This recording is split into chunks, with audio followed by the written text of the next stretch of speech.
Di jalanan, sebuah koin menyebabkan pertengkaran. Gadis itu mengambilnya dengan cepat. Park juga tidak ingin mengalah. Tapi baru saja dia memegang tangannya, dia menemukan sesuatu yang aneh.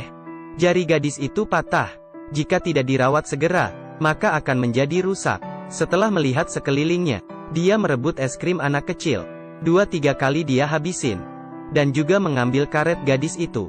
Dengan perban sederhana, jarinya berhasil diselamatkan. Tidak lama kemudian, gadis itu dibawa pergi oleh ayahnya. Park juga mengingatkan dengan niat baiknya, meminta mereka memeriksa ke rumah sakit. Perban sederhana ini membuat dokter terheran-heran. Cara perban ini sederhana dan sangat hebat. Jari yang tadinya patah, dengan ajaib kembali ke tempatnya. Sekarang yang harus perlu melakukan ronsen. Gadis itu sudah aman, tapi karena rumah sakit lagi sibuk, perawat meminta mereka pergi sendiri. Dengan mengikuti garis biru di lantai. Pada akhirnya adalah klinik. Ketika mereka lagi mencari, terdengar sebuah suara. Oh, 500 won. Park yang mengantar air kebetulan berada di situ. Dia menemukan gadis itu. Karena uang koin tadi, dia masih berkelahi. Tapi belum lama berngobrol, ayah gadis itu mulai batuk. Menyadari ada sesuatu yang salah, dia segera memegang dengan tangannya. Aku baik-baik saja. Tidak lama kemudian, pria itu merasa pusing.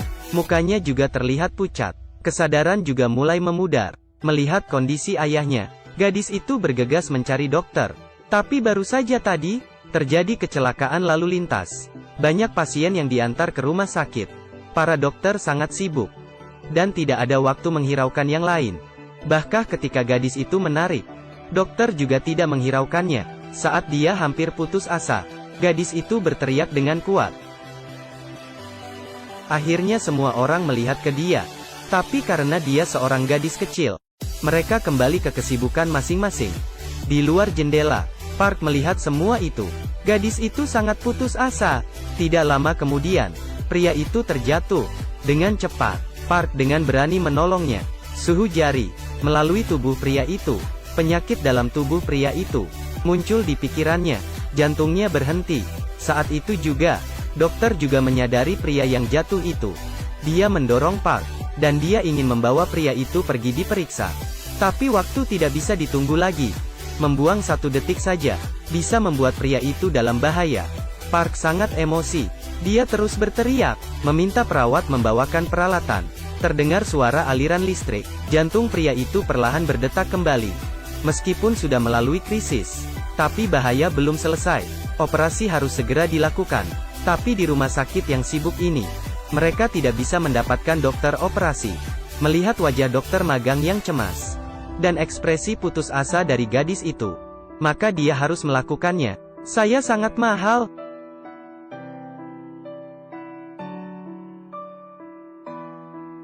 Apakah ini cukup? Park datang seperti dewa perang. Setelah mencuci tangannya, dan memakai baju pelindung, kemudian sarung tangan, operasi dimulai. Pisaunya seperti sedang mengambar, bahkan setetes darah pun tidak keluar dari badan. Di tengah operasi, dokter yang selesai sibuk menghampiri mereka. Setelah melihat dokter yang tadi dia kenal, dokter segera menegur. Park juga lebih menarik. Dia memberikan posisinya. Dia ingin dokter itu mengambil alih. Perawat di samping segera bersuara. Karena kesulitan tinggi, dan risiko juga besar, operasi ini tidak bisa dilakukan wanita itu. Setelah operasi selesai, Park segera meninggalkan ruang operasi.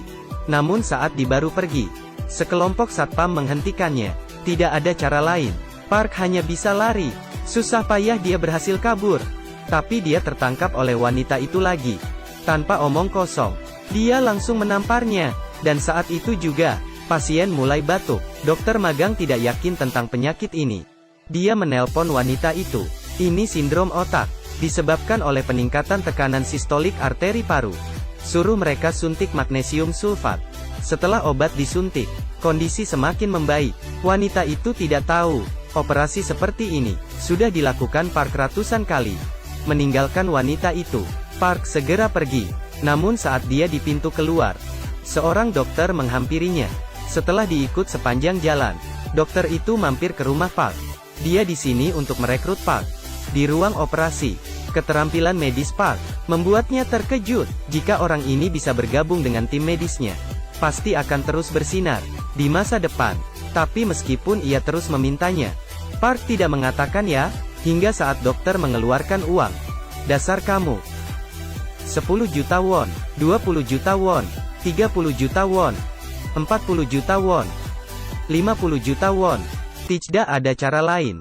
Uangnya terlalu banyak. Saat diwawancara, dokter memutar video hari itu. Melihat kealihan Park, semua orang terdiam. Dengan kerennya, dia masuk ke dalam, seperti tiada tandingan. Dan Hyun yang melihat Park, dia langsung terdiam 1000 kata.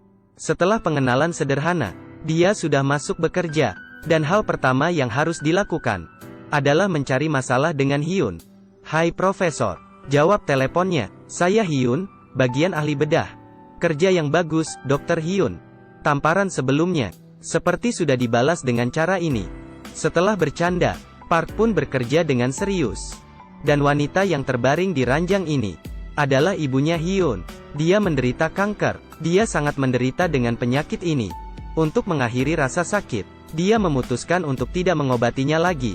Setelah selesai memberitahunya, Hyun segera tinggalkan kamar itu. Tak lama kemudian, terdengar suara dari kamar itu. Ibunya Hyun dalam kondisi krisis. Park segera membuat pertolongan pertama. Perawat di samping bergegas untuk membujuknya. Hyun sebelumnya meminta mereka, jika ibunya kesakitan, biarkan dia mati saja. Tapi Park tidak berpikir begitu. Bahkan kemungkinan kesuksesan sangat tipis. Mengapa tidak mencoba dengan berani? Jika tidak mencoba maka akan mati juga. Setelah pertolongan pertama, nyawa wanita itu berhasil diselamatkan. Tapi Hyun tidak berterima kasih. Ibunya hidup lebih lama, maka akan merasakan sakit lebih lama. Dia mematikan alat pembantu, dan membiarkan ibunya meninggal di dalam tidurnya. Walaupun dirinya sangat tidak tega, tapi mungkin ini adalah cara yang terbaik. Ibunya tiba-tiba bangun, tangannya terasa suhu badannya. Saat itu juga, Hyun akhirnya mengerti seberapa hebat dokter ini. Pasien penderita kanker, kesempatan hidup hanya 5%. Dia tetap memutuskan bertaruh masa depannya. Melihat koin yang diberikan oleh Hyun, "Kumohon, selamatkan dia." Tanpa basa-basi, Park menyetujuinya. Di ruang operasi, setelah mempersiapkan semuanya, pertempuran kejam akan segera dimulai. Saat itu juga, sebuah panggilan telepon masuk. Itu kepala rumah sakit. Tanpa mendengarkan penjelasnya, kepala rumah sakit langsung memarahinya. Bahkan menggunakan ancaman, jika Park tidak segera menghentikan operasi, karirnya yang bersinar mungkin akan berakhir langsung. Mendengar kata itu, dia pun tersenyum. Tidak ada cara lain. "Saya sudah ambil uang operasinya." Dengan mengabaikan kepala rumah sakit, Park mulai operasinya. Pisau membelah kulit. Semua langkah dikerjakan dengan teliti. Dan operasi kali ini juga dilihat oleh banyak orang. Waktu sedikit demi sedikit berlalu. Tiba di saat penting operasi itu. Asalkan langkah ini tidak salah, wanita itu akan selamat. Tapi terjadi hal di luar dugaan. Sel kanker menyebar terlalu banyak. Darah menyembur keluar. Operasi gagal. Demi menenangkannya, Park memeluknya dengan erat. Tapi di sudut gelap, kepala ahli beda terus memperhatikan. Dia menyukai Hyun, dan sangat emosi. Tapi itu beberapa jam yang lalu. Karena itu kanker, kesempatan hidup sangat tipis. Menjadi operasi Park. Tak lama kemudian, diadakan konferensi, karena menyebabkan kematian pasien. Dan Park adalah penanggung jawab. Semua orang menyalahkan dia. Jun mulai memperburuk keadaan. Dia mengejek Park sok pintar. Tidak ada kemampuan, masih mau berpamer. Dengan hanya 5% kemungkinan, masih berani mengoperasi pasien. Kesombonganmu telah membunuh pasien. Mengapa Anda melakukan operasi ini? Tugas dokter. Lalu kenapa kau tidak melakukannya? Karena tingkat keberhasilan terlalu rendah? Atau hanya melakukannya untuk tingkat keberhasilan yang tinggi? Merasa tingkat keberhasilan rendah dan menyerah. Apakah dokter bisa membiarkan pasien mati begitu saja? Park membalas dengan agresif. Sehingga Jun tidak bisa berkata sekata pun. Dan tugas adalah kualitas yang